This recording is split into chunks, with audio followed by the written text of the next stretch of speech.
Westeros. And welcome to our Morning Throners podcast. I'm Nelson. And I'm Jeff. And we are your Morning Throners. And welcome back to another episode of your favorite Song of Ice and Fire podcast. We are your Morning Throners, and we got episode 1 of season 3. Nels, what you thinking? I liked it. We're just far off from book territory at this point. I don't know. I mean, main plot points are still the same, but just like a lot of different. Yeah, stuff, I mean, I don't have anything to pull from, so yeah. My expectations are, free, which I like. Man, long app. It's late, but good. It's not a complaint, it's an observation.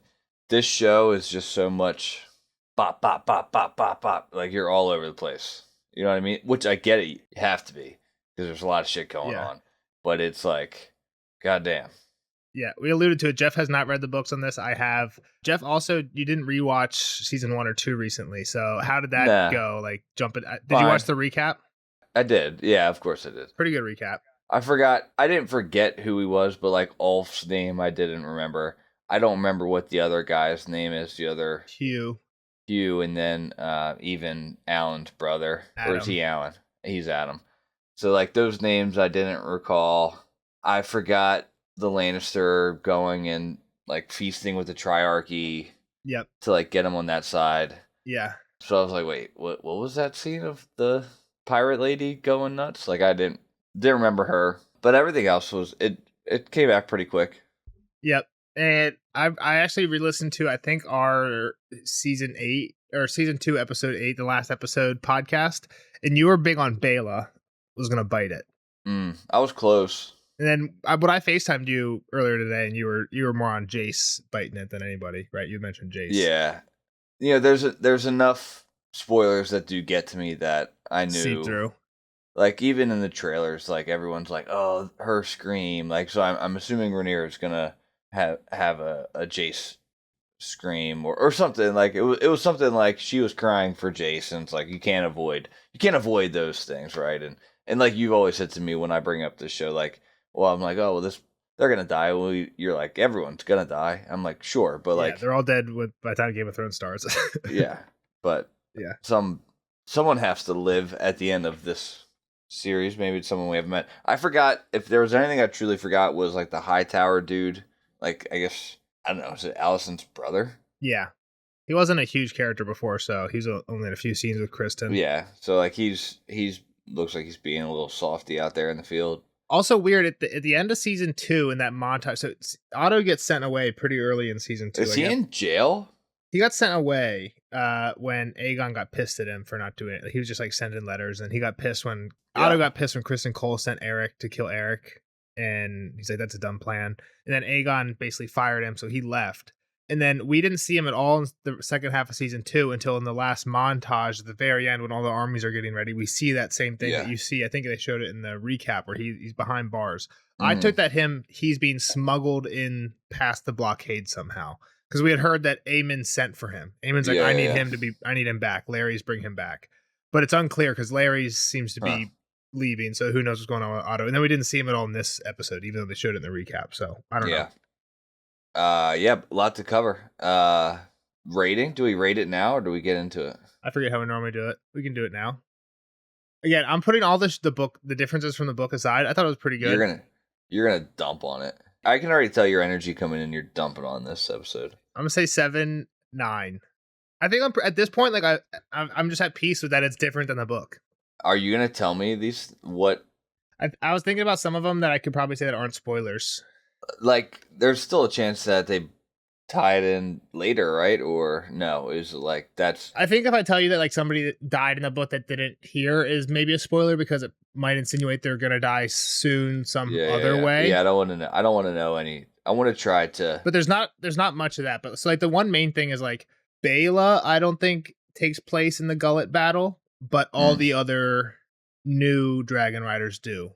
Like Ulf and all those cats are there. Yeah, they're not waiting at Harrenhal. Okay. I thought that was a good moment to show like sheep. I'll probably talk about Sheep Stealer for enough time.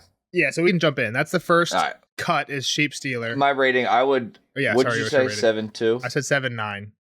I'm gonna go 8-2. I think it was still pretty good. I thought it was good, just shy of an 8. I mean, probably. the gullet is sweet. The battle is cool. Yeah. Yeah, and like, yeah, all right, we'll get into why I think it's pretty good. And I think it'll climb. Yeah.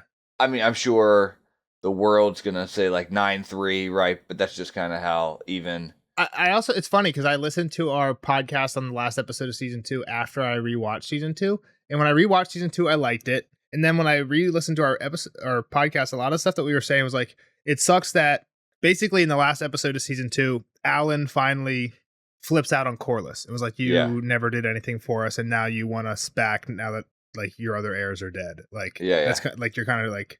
And we were complaining that like they had these awkward conversations every episode, and then Adam basically like, you could have had this conversation in episode 2. You didn't do anything. I feel like this show isn't a great week to week show. It's a better like binge show. If you just watch it, you just because you just keep going. It feels like you're getting spoon fed a little bit on like some of these plots, and it's like, okay, let's just. I know where this is going. Like early on, in the season 2, you knew the Adam and Corliss thing was going to come to a head about him. Like the father-son relationship, and then like it just took too long to happen. But when you can just watch all the episodes back to back, it doesn't feel like a problem. So I don't know. Maybe I'll try to at least. I'm not saying rewatch it, but it just. I can have it on in the background. And something I thought was noticeable was I liked it. I like season 2, I think, a lot better on a binge. Also, I rewatched it with this basically being able to be the finale. I watched it over the past like 4 or 5 days. So. Which you've always said you kind of expected it to be. Yeah, I think kind of like the way the writer's strike and stuff happened, this was meant to be the finale, and they just kind of had to cut it because of budget or whatever time reasons. constraints or something. Yeah. All right, so we come out to sheep stealer eating the sheep, right? Yeah, Raina's walking up on it. There's a bunch of different like sheep stealer. Let's just talk about all the sheep stealer stuff basically that happens before the gullet leading up. So this is one of the big changes. There's another character, Nettles, who basically gets sheep stealer. I think I told you this at the end of season 8. Yeah, not Raina. Not Raina. And that's one of the things that people don't like is like. Who'd you say the person's name was? Nettles? Nettles. And is that part of the bastard? Nettles is like part of the reason people don't like that Nettles was cut out was she. So remember that the Valerians aren't black in the books. They're kind of like more Valyrian, white skin, white, purple eyes, blonde hair. So Nettles is this like little brown girl who just gets sheep stealer by bringing him sheep every day until like he got like she kind of like tames sheep stealer like you would tame a normal animal. So people like that kind of like throws a wrench into, wait a minute, do you actually need Targaryen blood? And like by having that gone, it just kind of also she does have a somewhat interesting story. Again, it's all like told through the history, so no one has a crazy story, but she does have an interesting story that'll be interesting to see how they tie in Raina now. Merge that, because her story impacts other major characters. Interesting. Yeah, one sheep stealer looks dope. I love the like underbite makes super ugly, super ugly and just vicious. Yeah, I like it too. Got a little bit of the Caraxes in it too. Like I feel like it's a little long in the way it's like back legs like connect to its upper body's like more snake like than some of the other dragons. Yeah, I really like the way it looks. He's a or she. I don't know. The dragon's sweet. Very sweet dragon. And that whole Raina sheep stealer was giving me big Danny Drogon.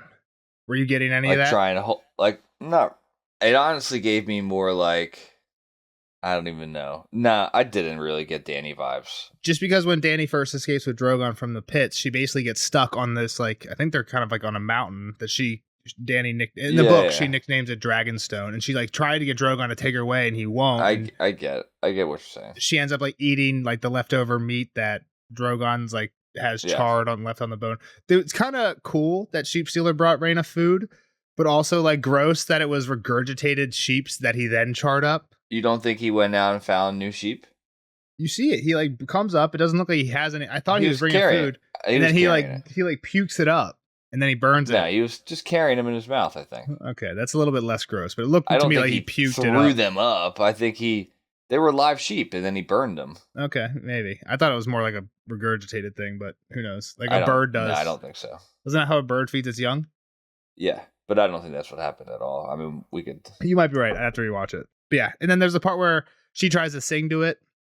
She's kind of a badass, right? This thing's crazy.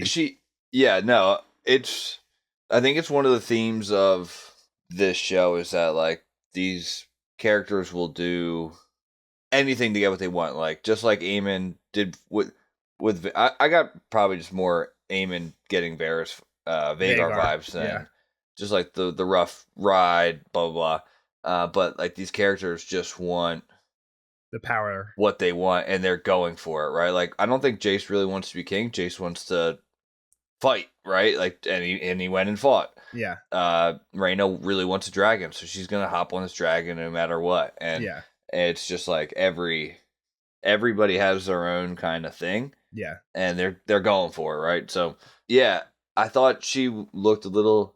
I mean, shit, I'd be terrified. I can't say, but I didn't think it was gonna work because of how afraid she looked. Like even going for it, like she's also like starving at that point, right? She's like literally been. I don't know if you remember in the end of the last episode, she's like has been out here for days and like doesn't have food. That's partly why it's so important. Which is why she ran and started eating, whether it was regurgitated or not. Yeah. It's unclear of how long. She's dirty and smoky and but it was unclear how long she had to track him down. I did think the initial climb on was a little bit too easy. This is a wild dragon. This dragon's never been ridden by anybody, unlike Vagar, who's had multiple riders. It was like, hop on. I did think they showed it well how wild it was when she was on it, right? Like we've seen everyone having trouble controlling dragons. I mean, you didn't think at all. You knew she was gonna when he tossed her. For a second, I was like, "Damn!" She thought she had him, but like you knew she was gonna stay on him, or he was gonna come back in a way. At this point, we had assumed Rhaena was taking Nettle's place, so I assumed somebody was gonna ride Sheepsealer, and if it wasn't gonna be Nettles, it was gonna be Rhaena. Yeah. So. Yeah, but no, I like all the parts. I was hoping he was gonna be the X Factor, and then I could see pretty quickly that he was gonna not be the X Factor for one side. So. Yeah.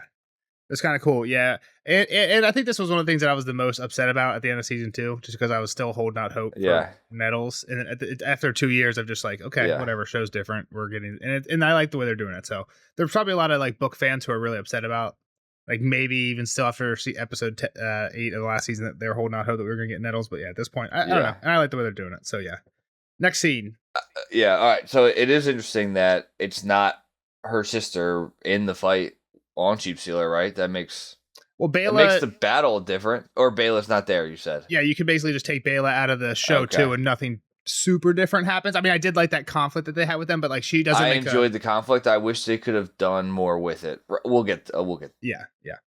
Next scene. Next scene. Back in the Red Keep, Aemon has learned that Aegon is gone, and he's about to kill the Maester Orwell. Yeah. But then someone shows up. Ironrod shows up. And he's like, "No, Larry's is gone too," and then he spares him. Yeah, I'm good. I don't have no comments. Then we cut to Aegon and Larys getting pulled in the Raven. Who stops them? Where are they at? I'm not sure. Duskendale or they said the closest house was Duskendale. The sigil. It was like a raven looking, like a bird flying. Right? I didn't recognize the sigil. I couldn't even. This is a storyline that intrigues me a lot. I just don't know. It almost makes it seem like Aegon's gonna flip, or you know what I mean? Like, what is Larys trying to do here? That one intrigues me a lot, and I almost think like it would be like all right, I'll flip, but then it's gonna be a backstab, because you can see he's still very prideful in being the king, even though he's basically wanted to like punt the job twice. Yeah, I think it's House Staunton, which is Rook's Rest sigil. Okay. They've recovered quickly from the last battle. Yeah. It's who it is. House Staunton, which is Rook's Rest. Yeah. So they're just making people kneel, walking through the woods. Well, they're Rhaenyra's side. Right. It was. I did like that scene. It was kind of funny. Aegon did it to himself, right? Yeah, like they could. Sure. All he had to do was kneel, and they would have been fine. I don't think that was the point. I think Larys wanted them to get captured, or whatever was gonna. No, I don't think so. I think if Aegon would have kneeled and they would have been like, okay, you guys are good to go, I think Larys would have been cool. But I think once Aegon didn't kneel, he's like, the only way... they're just going to kill us now. The only way that they don't kill us is if they think we're valuable. And we are valuable, lucky for us. So at that point, he just had to kind of play we're good captives at this point. So your knowledge, does Aegon and Larys, it's not in the book? This is one of the things where like it's written from the point of view of the Maester. So it's like, they disappeared, and I think... And at some point they show, and that's all you fucking know. Yeah, exactly. So you don't really know what happens in between. So, and you can't tell me. I'm not going to say anything more than that. I don't want you to tell me when they're gonna, show back up or. Yeah, and I need to reread. I'm not super far ahead in the books on my reread. If I remember correctly, I think they do both disappear, but there's not necessarily an implication that they're together. Okay. I got the vibe that Laris was okay with the trend of, all right, we're going to be taken to Rhaenyra. Yeah, you're saying that they're trying to switch sides, yeah. It felt like how confident Laris was in just talking and kneeling that he wasn't shocked by, like, all right, we're heading to Rhaenyra's. Like, it almost seemed like that was the plan. Gotcha. Yeah, so next scene, they're in the Black Council. We're Rhaenyra's side. Rhaenyra basically tells them all that Alicent came to see me at the end of last season. Yeah. Where we can take King's Landing. She's too high on this plan. I mean, I do get the it's handed over to her on a silver platter, basically. Yeah, but the too good to be true deal. The thing is, it's interesting because everyone's basically like, what if Alicent's lying? Which she isn't, but they happen to be right anyway because Alicent's not in charge, and it turns out that nothing that Alicent thought was going to happen is actually going to happen. So everyone is kind of right. She kind of got some of the movement going, right? Like, at least stop the Hightower army. So her showing up to Dragonstone last season, I could see why that carries a lot of weight for Rhaenyra. Like, she wouldn't have just done this for naught. Like, we could have killed her. We could have just, not thinking that what happened could be a possibility, that she really has no power. And if Aemond is on the throne, who knows? Like, he's kind of a known wild card, I would say, right? Like, for sure, yeah. I don't think you could even trust the first thing that Aemond would say, let alone, like, think that Alicent was controlling him type of thing. So that's actually the next thing we get to is Aemond and Alicent. I don't remember exactly what they're doing. It's not the part where they kiss, but she's basically like, you got to stay. Oh yeah, he's like, where were you? Was it the throne room? It was a throne room, right? Yeah, He's like, where were you? Which looked highly illegal in her eyes. Yeah, like, how are you on the throne? And he's like, well, Aegon's gone. Where were you? Did you have any part of that? She had a pretty weak excuse. I was just in the Kingswood. Like, what were you doing in the Kingswood for? I mean, she was just camping. Oh, I do remember she used to just take those walks, right? Yeah, you were actually upset about it. You're like, what's Alicent just doing camping in the Kingswood for 3 episodes? Yeah. And I mean, it all kind of came to in the last episode of season 2, where she, in that meeting with Rhaenyra, the reason she basically says, like, hey, here's the deal. I've decided politics sucks. I just want to be a simple person and, like, live out like a normal life. Like, let me, Helena, and Jaehaera go do that, and I'll make sure the gates are open for you, because Aegon's about to leave anyway. The kingdom's going to be undefended. Aegon's in his bed, and she's like, okay, but you have to let me kill Aegon. And that was the only thing that Alicent was like, maybe not okay with, but she was like, deal at the end. And now Aegon's gone, and Aemond, this doesn't make sense. Aemond's like, well, now that Aegon's gone, I can't leave because the city's undefended. Like, what? Aegon was going to get on his dragon that isn't even here because it basically got fucked up and had to stay super injured at the last castle. It's just laying out by Rook's Rest, chilling. Yeah. It's like, how is Aegon not being here make it any more so that you have to stay and defend? Also, at the end of last season, Aemond was going to Helena and telling Helena, you need to mount up and come to Harrenhal with me. So, like, at that point, he wasn't even thinking, like, you need to mount up so that you can defend while I go. He was thinking, like, let's all leave. So he's changed up pretty quickly. I guess as long as you had Aegon physically there, you can at least say that the throne was attended to. When he's not there and you just leave the throne open for anybody to usurp, it's kind of like there must always be a Stark and Winterfell type thing. Yeah, you need a butt on the seat. You can't. And Kristen, it's not like the Hand could sit there. Like, nobody can sit there and just stay.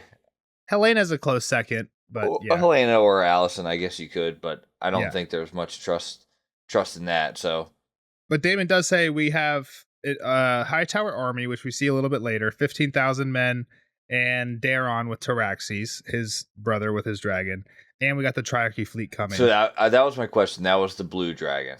The blue dragon, but we didn't see the kid at all. I thought it might have been the guy with the Hightower, Ormond Hightower, for a minute, but that seemed like a squire. Daeron, you're calling this kid. Daeron, yeah. This isn't Alicent and Alicent's son, who we've never seen before. Viserys. When's he gonna show up? Probably next episode. If we saw his dragon this episode, I would guess. And doesn't Rhaenyra have other sons that we haven't seen yet too? She has 2 children with Daemon, who got sent off to Pentos in the last episode of season 2, Reyna was supposed to go with them. Right. But basically, once no one was looking, she booked it into the woods to find a dragon. They were in the Vale, right? And she was like, fuck this dragon. We were like, that doesn't make sense. You're like one of the most highborn people in the realm. You can't just run off in the woods and no one will notice, but whatever. Sure you can. Yeah. And they're just like, okay, we're going to Pentos. Yeah, and they don't turn back and no one looks. Yeah, we don't know what happened there, but. Yeah, so I'm assuming, just a general question. Is this the last season? Is there going to be another season? There's one more season, I think. Yeah, that's confirmed. There's one more season. Because I just can't imagine these younger children not becoming... People are dying left and right. Like, I don't see that stopping in a way. I mean, I think it can slow down. I don't think it's going to go much further than, like, the decision... Like, I would say right now the contenders are Rhaenyra, Aemond, Aegon, and maybe throw Daemon in there. I think at this point, it looks like he's pretty much on Rhaenyra's side, but last season he was definitely a contender for himself. I mean, he's a baller. I will say I don't think this show's going to go much further than the decision between like those people. So I don't think we're going to get into like the reign of like... It's just going to be, you know, at some point, one of those 4, it's just going to be him sitting on the throne, end scene, end series. Yeah, I think so. Yeah. It's kind of the vibe. Whoever wins this thing. It'll be interesting to see where they end it. Fade the black on the throne. Yeah, it'll be interesting to see where they end it because there's some cool fight scene endings, but they're not really like conclusive like war ending moments. So yeah, we'll see. But yeah, next scene. Daemon and the Riverlords are in a fight. Daemon's not on his dragon, which doesn't make too much sense. Was there an actual lion being killed? They were killing a lion. Yeah, that was badass. Like an actual lion. They had a lion on the battlefield. I was like, well, we saw. What was his name? Jason Lannister, I think, is the other twin, the one that the Stark show up with his head. I think he was bringing a lion when we saw him at the end of the last season. Okay. Like in a cage, ready, like, just let it loose. That's another thing. Like, as much as these untrained dragons become, you can't just set a lion loose. Like, the lion's just going to eat.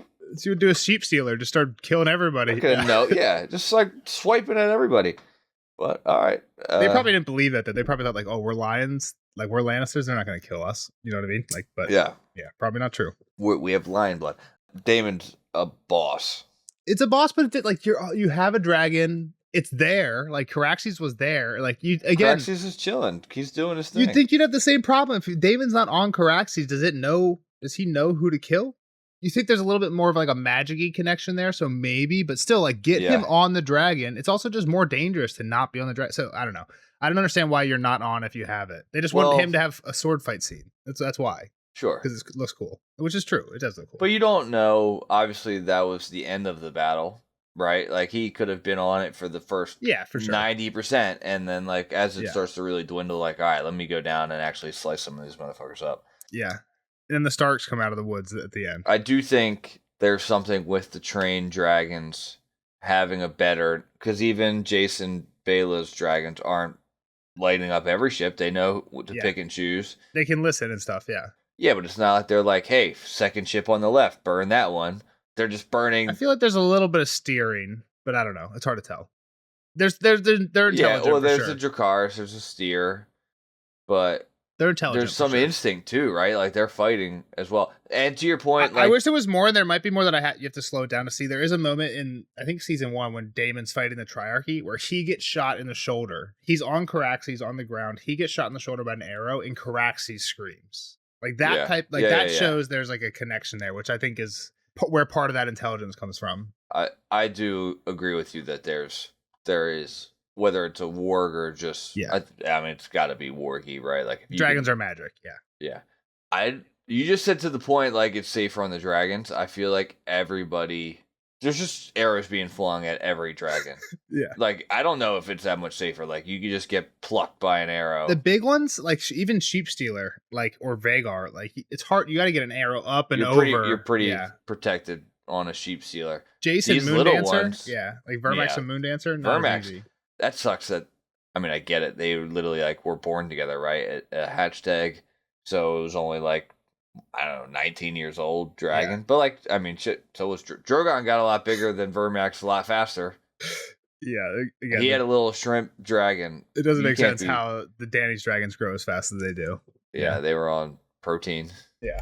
Better diet. Yeah, Vermax is too small. I do like that difference, though. The contrast of having some small dragons in there is. To be fair, Vermax probably did grow up in some type of like indoor dwelling, either at Dragonstone or the Dragon. The pit, yeah. Yeah, probably a Dragonstone. I think he spent most of his life in Dragonstone, not the Dragon Pit. Maybe this generation of dragons, the start of the, like, them becoming the size of dogs. I think as soon as they started growing up in the Dragon Pit, they started getting smaller. Not super, super small, but yeah. And then after that, they start getting smaller. Yeah. All right, what's scene? The North, dude. The North is awesome. These gray beards walking out with their axes and blood in their beard, and they haven't explained it too much. He kind of alluded to it the Stark today when he showed up. Do you remember what he said? I know are you just saying like what the gray beards are type of thing? Like, why is Cregan not here? Yeah, you might not just know this from like Game of Thrones. Yeah, I know from you telling me. Like, there's in the North they can't feed him when winter comes, so the gray beards get sent to war. Yeah, sometimes there's no war, they just walk out. Like, the theory is they just walk. They say like, oh, Grandpa's going to get a pack of cigarettes, and he just never comes back. And the thought is he just like walks out and freezes to death, basically, to save food for the younger generation. So these guys are hyped that they get to go actually die and not just freeze to death. Yeah. Also, I think that they need to show that winter's coming. I think in the books, winter, it's not like here yet, but it's like. Does that throw a wrench in the? Well, it doesn't normally like snow in King's Landing. Like, I think Jaime gets a snowflake on his hand in the show, but that's like the White Walkers are coming. This is a horrible winter. So like, I don't think it normally gets that bad down south, but yeah, I don't know. Like you get to the neck and there's going to be some weather around the neck. Yeah, you'll get a couple inches over here and there. Dude, the Starks are just way cooler. Yeah, they're cool when they show up. And they got the head of Jason. They're like, oh, Jason got away. And then they just show up with it. They're like, let's go. We got lions to fight. And they're like, yeah, let's go do this. Yeah. That was awesome. Yeah. So then we got the dragon seeds. They're just chilling at Harrenhal. My favorite, I don't want to skip over. Maybe my favorite part was just seeing that lead North guy, like the excitement on his face that like, we're old as shit and we're here to die, basically. Like, let's fucking do it. The one thing I was thinking is like when you see them through the woods and like the Daemon's army is like, get ready. And they like form up and Caraxes is like getting ready. Yeah. If I'm a Starkman, I'm like running out as soon as possible and be like, yo, we're on your. You don't know when Caraxes is just going to light up that tree line. Yeah. Because he doesn't know. Yeah. Like you got to tell them friends. As soon as you see the dragon, friends right away. But yeah. So then it cuts to the dragon seeds, Ulf, Hugh, and Adam at Is it not Kristen? There's a Kristen. Oh, you're right. Kristen and Gwaine. They see the... And who's Gwaine? Allison's brother. Another Hightower brother. I think he's a younger brother, but I'm not sure. Daemon challenged one of the Hightower brothers in a tournament early on. I think I don't know if that guy died somehow, or I don't know if... this might just be the second son. She got some brothers out there. Yeah, this might be a second son. I don't remember. Yeah, he's Allison's brother, though. Was there anything from him last season? Not really. He realized that Kristen was fucking Allison at one point and challenged him on it. And Kristen's like, dude, I suck. I do. Like, we're here to die anyway. Like, didn't you realize at the battle at Rook's Rest, like, we're all gonna die. Like, we're fucked. It's all up to the dragons at this point. Like, who cares? And, like, that's, I don't know. That was even last season, because that's basically what this one was too. That was right at the end of last season. Okay. Yeah. I mean, this conversation was like, look, we're gonna. Yeah, it's up to the beast. Why is he painting his shield dots? That's his sigil. It's just 10 dots. Yeah. It's the worst sigil ever. Black on orange, I think. Maybe the worst sigil I've ever. He's a small family. He's just like a knight from the. But yeah. 10 dots. That's what they came up with. Coal. Christian coal. I don't know if it's supposed to be like coal. It would be just make it lumps of coal. Like lumps of coal. I don't know if that's what it's supposed to symbolize or not. But yeah, Gwaine basically wants the guy who's abusing a girl to get punished. And Kristen's like, we're all beasts at this point. Like, who cares? Yeah. Yeah, it's kind of bad. It seemed like Christian Cole was kind of on a redemption arc ever since he had this like really bad outlook about the dragons at the very end of season 2. But I don't know. This kind of puts him back on the fuck this guy. At the very end of season 2. Most of season 2 he's back because you find out he's fucking Alicent the whole time. But at the very end, it seems like after the dragons took over, he has this like very... I mean, even he's plotting with Aemon behind Aegon's back. He's, Even then, Aemon stops listening to him though. And is just like ordering him around towards the end. He's like, we shouldn't go to Harrenhal. And Aemon's like, we'll see ya. You're going to Harrenhal. Yeah. But yeah, his outlook on life has definitely changed. Yeah. So then we got the seeds, dragon seeds at Harrenhal. I thought it was just Ulf and the dragons at first, which was good. Because I think like one of the problems is when these dragons like Jace and Vermax at the end, I feel more bad about Vermax than I do about Jace. And they don't. I've never met Vermax before. Like I wish they would show like a few scenes of like the people like talking like one-on-one with their dragons. Just too expensive because I don't remember who is on which one. Hugh's on. I know one's on Sea Smoke. Hugh's on Vermithor, and also on Silverwing. I don't. Yeah, Silverwing. I couldn't even think of Silverwing. But Ulf's there telling the story how he was, because he had King's blood, he was basically sexually abused by a red priest. Oh, I didn't pick up on the sexual abuse of the red priest. Yeah, he's like, he used me. And again, like, how did Melisandre use... It's interesting, like, how would this work? Melisandre basically took Stannis's sperm, and made shadow babies with it, and claimed because it was because he had King's blood. So when they're talking about sexual abuse, I was thinking, is this guy doing the same thing? But how does... You think there's a question as how does a male priest give birth, but maybe it was a woman? Maybe that's why I didn't take note that you're saying it was sexual abuse. I don't. I think it seemed like sexual abuse the way he said it. But I forget. It could have just been like, I'm just draining his blood. Drain your blood, maybe. I forget the wording. I took sexual abuse, but yeah, maybe I was just thinking Stannis. I didn't pick up on that. I'll have to give that a re-listen. Yeah. But then he's going off like titles are stupid, castles are more important is kind of where he ends up with that. I enjoyed the story of how he kind of laid it out like, well, I guess he was fucking right. Like, my blood did matter. And it also kind of gives credence to what Mel was saying in the whole actual show. Like, how important was King's blood? It did fucking matter. Yeah. So.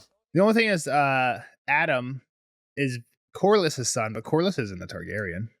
Yeah, he's got dragon blood. Like, Laenor could ride dragons because Laenor's mom was Rhaenys, not because his dad was Corlys. You don't think the Valyrians were ever riding dragons? There's a line where Corlys even says to Adam, I think, or Alan in the last season, where he's like, I don't know how your brother can ride a dragon. Like, I don't know what your mom's background was, but we were never dragon riders. Like, he says that to Adam. So Adam is the only, like, maybe that explains, because in the books, Adam is potentially actually Laenor's bastard, not Corlys's bastard. So then that's how. Oh, okay. I would say, is there just any chance that like Sea Smoke was looking for the next closest thing to Laenor? That Laenor was gone. It was like, all right, well, this guy.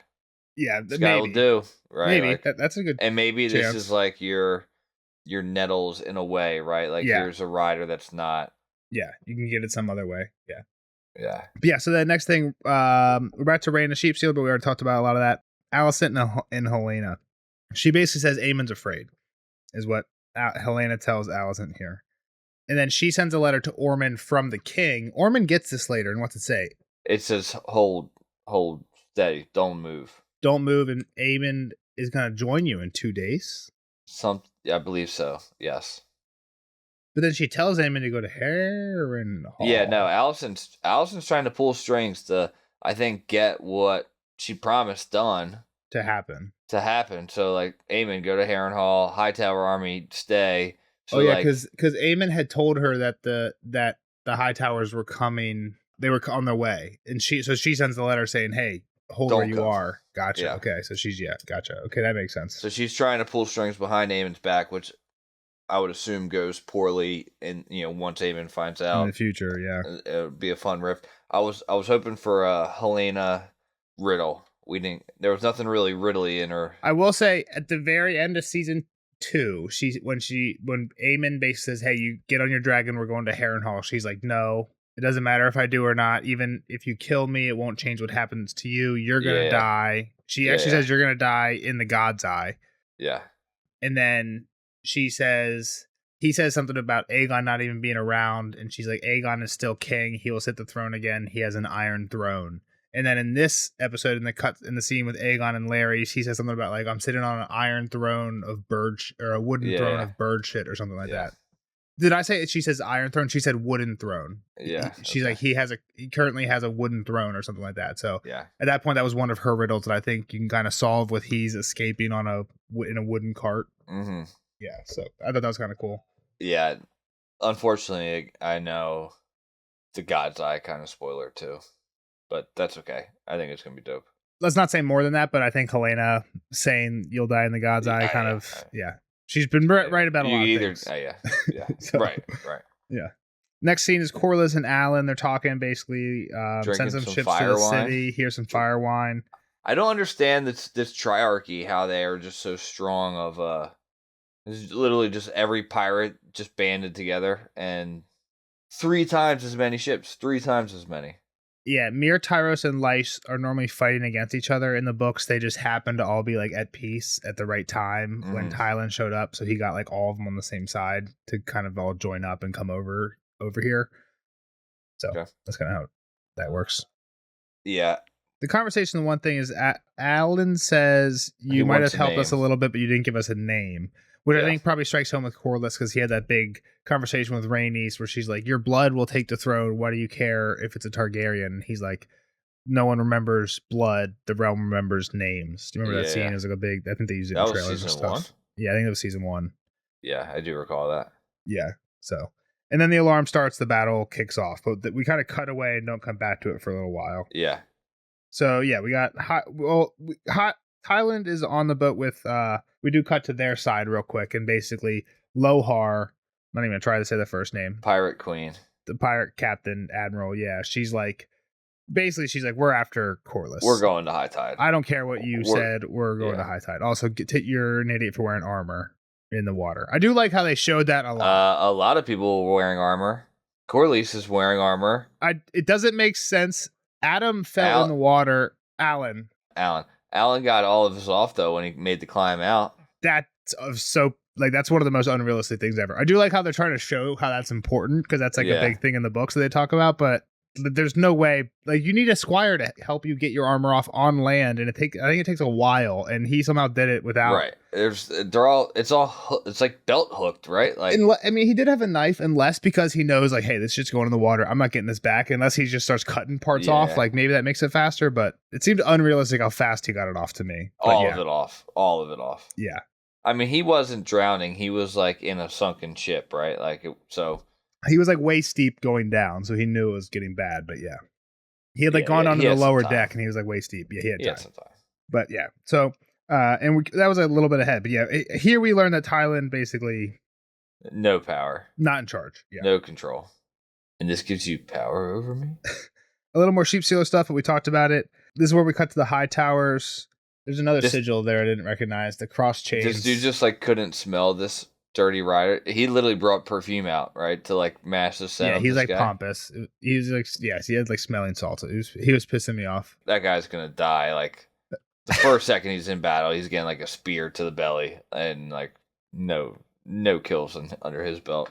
Yeah, this guy seems pompous. I think his name's Ormond Hightower. That's who they were talking about earlier. The Hightower, basically commander. Yeah, and yeah, he's gets told to stay. Then we cut back to Alicent and Aemond. Basically, she's just feeding into everything. Like, oh, you should have been king. I know you're scared because Helena just said you're scared.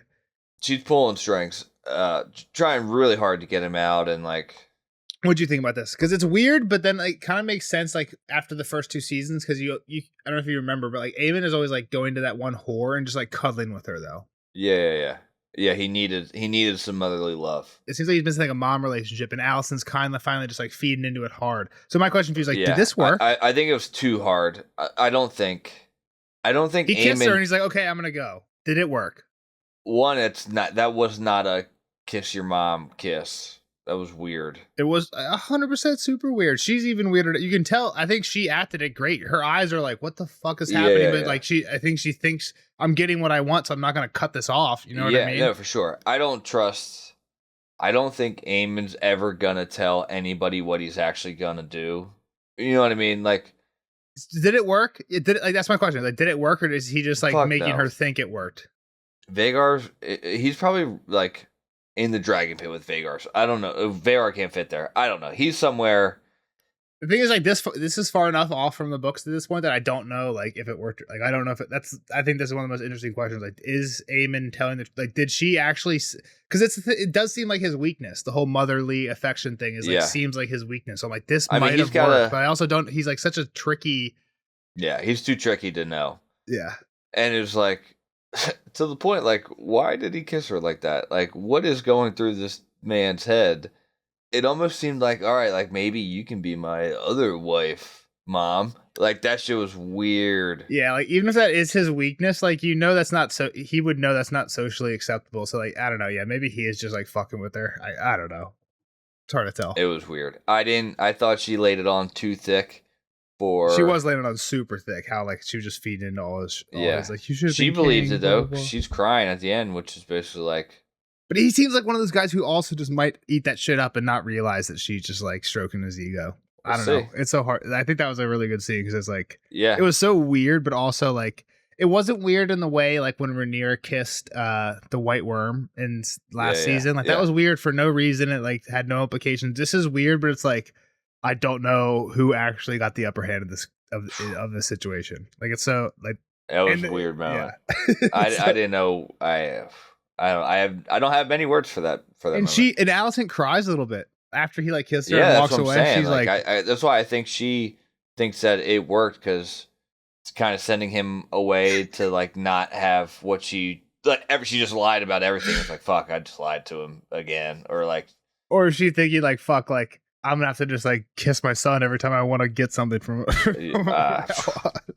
so that's a rough road to get down.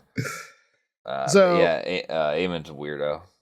Yeah, great scene though. So then we cut back to the Dragon Seeds at Harrenhal. Ulf is taking a shit and then gets spooked by something. I know you love the shit scene. Did he see something that I missed? Were they at Harrenhal? It looked like they were like on the sea. Across the river, I think, slightly from I wonder, were they supposed to be on the Isle of the Green Men? Because they see an Antlerman here. And in the books, that was weird. One, the black and in goat. the books, Adam of Hull flies to the Isle. He's like the only person we know ever, besides Hallen Reed in the story that Mira tells Bran. Adam of Hull flies to the Isle and then flies back. And that's all we ever hear of it. Yeah. So I wonder if these guys were meant to be on the island, because there's a part where they're looking across the water. I just figured they were like a little bit up the lake shore. Yeah. Okay. I didn't know that they were at Harrenhal. They were definitely near Harrenhal because they said like they mentioned like they're waiting for Vhagar. I didn't know if they were like waiting, just like at some point you could see Vhagar flying if you were a town over or two. Well, because Alicent told Rhaenyra Vhagar's going to Harrenhal in 2 days or whatever, and that's why at some point they're like, he's not here. He was supposed to be here by now, and they're like, we got to get out of here. And also they were seeing Antlermen. I thought that might have just been again on the shore because Daemon saw one, and right before he had his vision, I don't know if you remember that, in season 2, he saw like a weird person with antlers right before, near when he had his crazy vision. I don't remember him seeing it. I remember him seeing a bunch of crazy shit. Yeah. So the black goat that scared off was the witch? I didn't notice what he saw that scared him. A goat? He heard something, turned around, black goat was there. And that's when he ran away. And to the other two, and then when you turn around again, the witch was there. The Harrenhal witch was there. Gotcha. I didn't think about the black goat. Black goat is Vargo Hoat's sigil, right? Which is, he had Harrenhal for a little bit in the books, which is, I think there was a black goat one time in season 2 too, just in Harrenhal at one point. Yeah, I think it was, I'm equating that to being the witch. The witch like shapeshifted into the goat type of thing, or she's just a vision in general. The witch is weird. We could talk about her for a lot because one of the things I noticed in my rewatch is she's with Daemon a lot, but no one most of the time noticed. There's like 1 or 2 times where a character like kind of glances in her direction, but most of the time it seems like he's the only one. I remember us talking about that, like she not there at all, right? And then there's a part where he's trying to leave. He's like, I'm going crazy. I'm having visions. Somebody's poisoning me. I got to get out of here. And she's like, no, stay. In a few days, something will happen. And then in a few days, he gets word from Simon that like, oh, the Lord of Riverrun died and his grandson's now the heir. Like the Lord of Riverrun, no, basically he couldn't do anything because the Lord of Riverrun was like basically Hoster, old and sick, and no one would do anything until he died. He finally died, and the guy's like, well, our own like healer Alice had been there like trying to heal him. So it's like, wait a minute, this was only a few days later. How did she get to Riverrun and try to help out? And also, was she the one that like killed him so that like final dose? And if that's true, if she's at Riverrun, is she then just like vision? Yeah. Like visiting Daemon the whole time? Mocking? Is she vision mocking everybody? Basically visiting him through a vision somehow the whole time he's at Harrenhal, which is, who knows? And then, so she shows up here. They're like, who are you? And she's like, I'm a witch. Like, you should leave. Like, you're missing the battle right now. Is pretty much what she tells him. Yeah. And were you expecting them to show up at the Gullet then? Because you just said that they were all there in the book. Yeah, I don't think so. Just because I think in that trailer, it's kind of clear that they're not all there. Yeah, it was Jason. Yeah, Jason Bela. I will say the one thing I wish they did, which maybe would make it like slightly unrealistic, but in they do the thing about the gullet that I like in the books is they mention that because there's all these different dragons, the dragons have fire that kind of more that matches the color of the dragon normally. So like in the gullet, because you have so many dragons at once, they said it was like There's kind of a beautiful, rainbow of beautiful fire. show of fire colors. And here they Yeah. all just kind of shoot fire colors, which is not, it's whatever. But Yeah. All right, so they pack it up and leave. yeah, they're out. But yeah, cool. Again, mysticky scene. And now that I'm thinking they're on the Isle of Faces, that's even cooler. So, but I'll have to go back and rewatch that. Then we get to Bela she gets a Dragonstone. She basically like, hey, there's war. Rhaenyra's like, I'm going to go. Jace says, lock her in. That's crazy. It's crazy that dude locked her in. Yeah, I think that's super unrealistic. This doesn't make any sense. It makes more sense. Again, I do get like Rhaenyra, you can't go do everything. At some point, she's gonna have to do something, right? I almost feel bad for her. Like it seems like she just wants to go do something. Like, yeah, let her go do something. Also, one thing that I don't like is they made a whole point about how when Eric came to kill her in season 2, he had to he locked one door. There's no other way out. There's two doors to her room. He locked one and then has to go around and enter from the other one. And then kind of like when she tries to flee and the one door's locked. And then in this scene, he locks that door. And there's a part where she stabs her own dress because she's never gonna be let to use it. Her riding leather because she's never gonna. You can see the other door right behind. Like it's not like they boarded it up in between. You see the second door right behind her. Like what did Laurent run around? And it just doesn't make sense that Laurent would do this anyway. I actually thought the white snake being there. White snake? What did we call her? White worm. White worm. I thought she had a secret path. I actually thought Rhaenyra was getting out. I was hoping Rhaenyra gets out. I'm tired of seeing her just sitting at Dragonstone. Yeah, I didn't think it made any sense. I hope there's more to her story. It didn't make any sense to me how she got locked in there like that. It was pissed me off. Like the only thing that kind of makes sense is when Jace is like, you have to protect her from herself. Mm-hmm. Like that Barristan kind of says something like that after he feels guilty for letting Robert die by the boar. He's like, maybe I shouldn't have let him fight the boar. Like maybe I should have protected him from himself. But I don't know. It's a stupid argument. And like, what? You're not protecting Jace. You're just as sworn to protect Jace. Yeah. Right. And you're gonna let him go fly off. Like yeah. So dumb. I didn't like that part, but whatever. Yeah, it felt like a bad excuse to keep Rhaenyra out of the battle. I just want to see Rhaenyra. Like Rhaenyra wants to be a badass. I want to see her do a badass thing. And now, that Jace is gone. Yeah. Well, yeah. She's gonna have to. See what happens now. Gonna have to. So. I mean, they have a lot of dragon riders, so she doesn't have to. Like they have a lot of people now. Yeah, I don't trust them seats. But then the gullet battle starts. Again, it's clear Lohar just wants revenge. Rhaenyra cuts up her leathers. We said that, and the rest is pretty much the battle. I love the white snake. Dude, I don't know why I keep saying it. The sea. I love Corlys' plan to get through the teeth. Yeah, the little crack. It's like a Jack Sparrow. I mean, I don't know if you ever watched that one. Sea of Thieves vibes. Definitely Sea of Thieves vibes. And I like that the main ship got through too, right? Because it would have been stupid if they didn't. Obviously, they were going to. I don't know how there's a lot going on in the battle. Yeah, he knows that Lohar's gonna want the 1v1. She's there only for, so he's like, let's draw them out. The rest of their fleet will be in chaos without their commander, which is like, won't yours too? But then I guess the argument is once they're in disarray, our dragons will just cook them.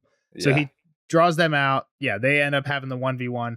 I also don't like how like Corlys gets like shell shocked when he sees high tide burning. Like this is supposed to be one of the most seasoned like commanders ever. Like he's spent like his whole life on, like I'm sure he's seen so I guess like he's never seen his home burning, but like I don't know. You'd think like this is like that's like the one thing is like you can rebuild. You could rebuild, right? Yeah. Like you put some wood up, you'll be fine. Like lock in, Corlys. I liked how I didn't understand why he wasn't steering his own ship through the toughest little path ever that probably he's only ever done before, and he's trying to like coach this guy through. I like that he did finally just take the wheel, but I was like, why are you trying to coach this guy? Just like grab the wheel, like let's go, show us what you're made of. See, Lohar was badass. Yeah, I like how or I think it might be before that, Lohar shoots Jace Vermax, but he hits like the leather with like the Yeah. anchor. So you kind of see how that anchor technique works. But I like, it's super cool how Dancer comes in for the save. Yeah, that was awesome. The one thing that's so, we know in the actual Game of Thrones, right? They bring out these big old scorpions. This anchor technique seemed to be pretty effective. People just forgot about the old anchor technique to shoot down dragons. Yeah, I wonder if it's like a triarchy thing. They say that the triarchy are used to it because they fought Daemon before. Yeah. In the books, they say we don't know exactly how Jace died. They throw out a few options, but one of the options is definitely similar. It's one of the people was standing in the mast with a grappling hook, and they basically threw the grappling hook, and it got caught on a scale, and there was a chain on the other end, and the chain was tied to the mast of the ship.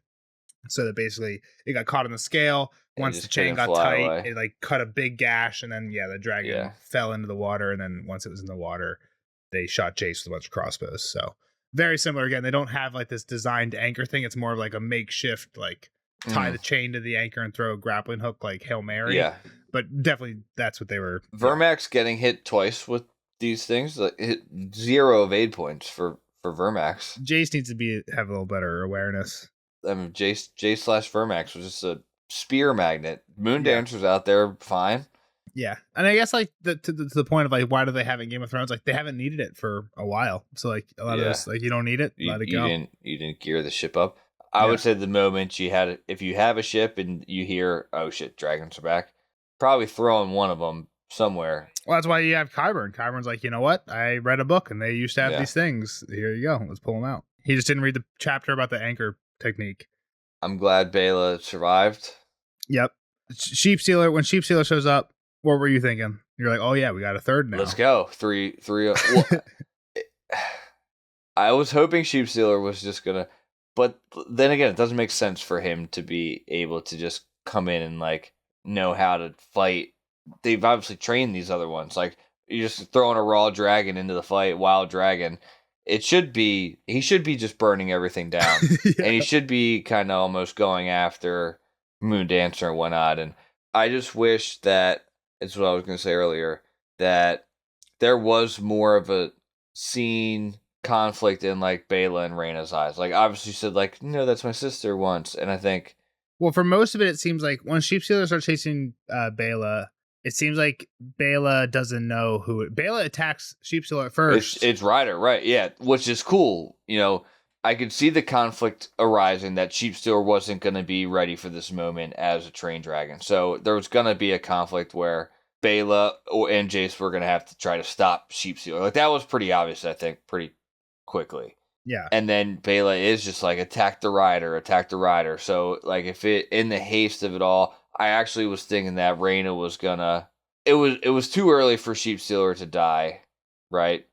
I almost thought that like, and somehow Rhaena was just gonna die, and then Sheepstealer says, "Fuck it, I'm going back to steal sheep," and then the realization that Bela or Jace had killed Rhaena would have been pretty heartbreaking, and then maybe that distracted him a bit. To then Vermax gets hit with a fucking spear, and then he gets dragged down too. I thought it was going to go the other way because again, from the books, I knew in the books Jace dies, Jace and Vermax, but Sheepstealer's there, on Nettles along with all the other dragon seeds who are kind of like, it seems like they have control of their dragons for the most part. Okay. So when Rhaena showed up on Sheepstealer, that's kind of like the hiccup that like, this is new, and the stuff that Sheepstealer's just attacking both sides. We don't hear anything about that. And Bela's not there in the books, so the whole like Rhaena Bela thing is cool. So yeah, in the show, right, Jace is the one that realizes it's Rhaena, basically somehow tells Bela that, and then they're like, oh shit, let's just get away. Let's just fuck off. Let's not try and fight. Let's just get away. I thought what was going to happen was, because Sheepstealer was chasing Moondancer, Rhaena was chasing Bela, I thought Jace was going to like kind of pull up last second right as Sheepstealer was going for the killing blow and kind of sacrifice. I basically thought they were going to change it so that Rhaena killed Jace by accident, and then that was going to be this big problem of like, Rhaena finally got her dragon, but now she just killed her cousin or whatever. The heir to the throne. And Bela and Jace were... And her brother-in-law, or brother-in-law cousin. They weren't married yet, but they were supposed to be, exactly. So they weren't married yet. And they were just betrothed. But yeah. Bela is one of my favorite characters. Also, I was gonna say after rewatching season 2, she's just badass in every scene she's in. She's like kind of takes up the mantle from Rhaenys after Rhaenys dies in Rook's Rest last season. Yeah, right. I mean, even in early season 2, she was like doing patrols and like early season 2, she's out there like patrolling the skies against Vhagar and shit, right? Like chasing Christian Cole and stuff. Yeah. No, I like her. Yeah. So at the end, Corlys falls overboard fighting Lohar. He can't be dead. If he's dead, it can't be the end. It can't be the end. Again, they're changing stuff, so I don't know if he's dead or not. The lamest death ever. I'm not going to tell you what happens in the books, but I'll say I'm not sure if he's dead or not, just because they're changing stuff. So like it happened so fast and violent of a throw off that you're like, wait, was that Corlys? The problem I was having, I was like, why is this ship not sunk yet? Like this ship has been like cracked in half and not sunk for so long. Yeah, and not taking it would be taking on way more water than just sitting there. At the very end, they show like a wide cut, and it looks like it's like all the ships are like on these rocks. Yeah, on the teeth. Yeah. So I'm thinking like Corlys could have fallen overboard, but been in like 10 feet of water and he's not dead. He may be dying, but he ain't dead. He wasn't all his armor, but I'm thinking he can't be in that deep of water. I mean, they kept sounding the whole time through. Yeah, the tide's out. I mean, I guess they're a little bit further out. Yeah, exactly. So I think he's probably alive, but again, I'm not 100% sure. So who knows? I wasn't prepared for him to fight with an. He's in Iraq. Iraq, yeah. Dope. He definitely did in season 1 or 2 too. Like when he's fighting the Stepstones, he had that. But yeah, it is weird why, but whatever. Yeah, just a cool weapon. Yeah. Whatever fits your hand. Alan had a good fight after that. Yeah, he wins the fight, drowns her, right? Nice little knife stab to the... Oh, knife stab, yeah. He was working on the drown, then he gets the knife stab. He was trying to drown her, and then... Yeah. How about... I'm sorry, I forgot about it. The dragon seeds, when they do hear the shit in the woods, they all pull out this little dagger. Yeah, they have any that was it? Like, it was literally like a butter knife. They put out butter knives. I guess none of them are trained as swords, right? They're all... Like you just use your dragon, like that's they literally put out butter knives, like put them away, guys. Like, I'm very interested now that I'm thinking that they were on the Isle of Faces. I didn't think that before, but yeah, they probably are. And like nobody, we've never seen anybody go there. Yeah, so the Antler Man was a wild little like, wait, what the fuck was that? Yeah, but yeah, we saw that with Daemon at Harrenhal, so I was like, maybe it's not.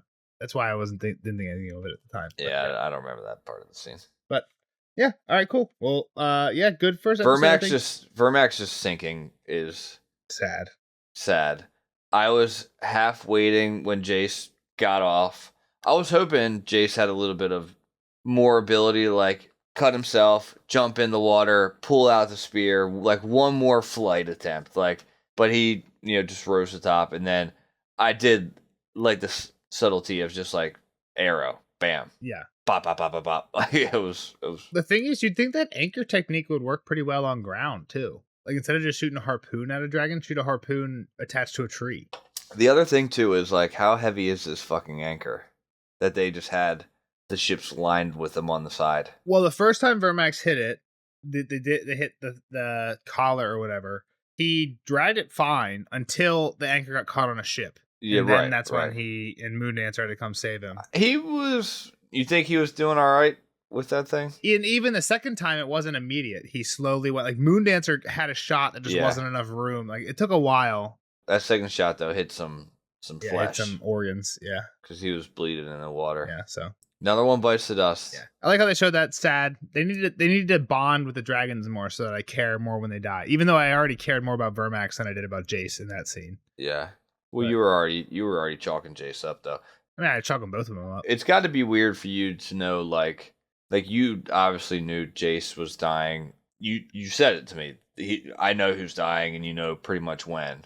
Yeah, but I was like, now I'm like, oh, is Corlys gonna come back or not? Like, I don't know. Like they changed stuff. Come on, he's floating in the fucking. He's gonna be floating there. Yeah, they changed stuff, so I don't know. There's some stuff I don't know, but we'll see in the next episode. So we'll see you guys in that one for episode 2 of House of the Dragon season 3. Bye. Bye.